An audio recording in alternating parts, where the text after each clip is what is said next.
Happy Christmas making, everybody.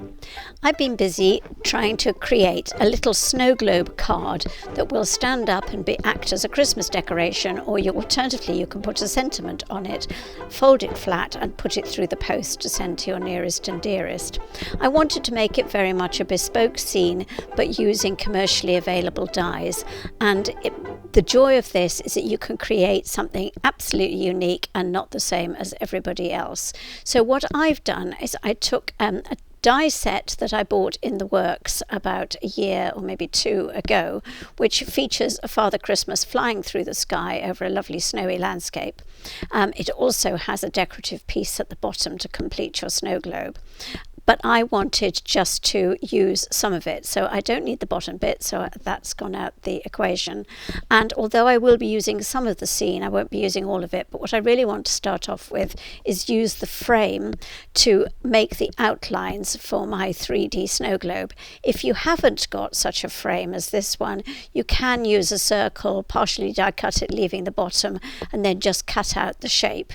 But for me, it was very easy to run this through my die cutting machine and get the shapes that I wanted. So I cut out 3 of the shapes from Gold Mirricard, put one aside for the background, and the other 2 I cut out an 8cm circle so that I could make a frame for my snow scene. Now I do want snowflakes coming down from the top of them. You could use any snowflake die you've got, so long as you've got hanging snowflakes. I'm using this Amy Designs vintage winter frame die, and it has got some lovely snowflakes on it, and I'm going to be using partial die cutting to get the effect I want. This is just a mock-up to show you the sort of effect that I'm trying to get. Now I've got my base plate from my Gemini, some scrap card, and I am positioning the die in place to enable me to use partial die cutting. I've got semicircular card stacks here, which they're 8 centimeters. I cut the circles in half and I'm stacking them up to 6 or 7 high, so that wherever the card presses, that bit of the die will cut. And if you run out of semicircles, as I've done, then by the time you've got that high, you can use another shape on top. So I'm actually going to use a couple of my complete circles to finish the layering. I usually need about 8 cards. Then I'm going to put my top plate on and just run it through the Gemini machine.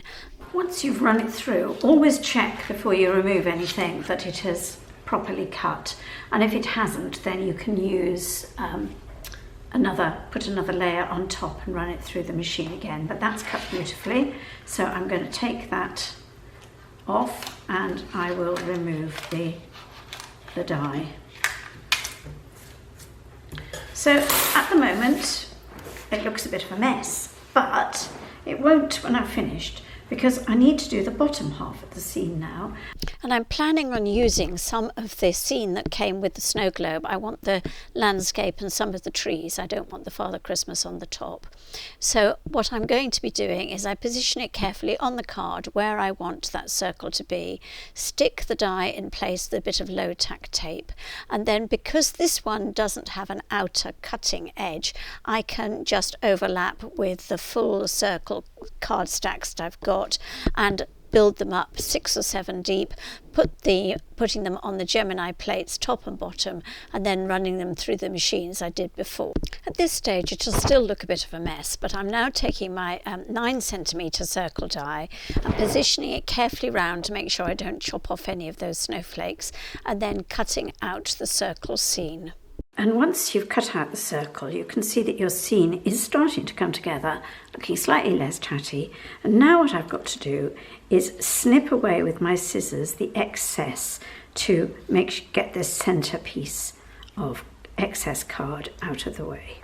Once you've done that, as you can see, it makes a very beautiful scene, and I'm going to be placing that behind one of the gold frames, and that will form the back scene of the 2. And then I'm going to do a second one in exactly the same way. Only this time I'm going to choose some different snowflakes at the top, but again using my semicircle partial die cutting, building them up and running them through.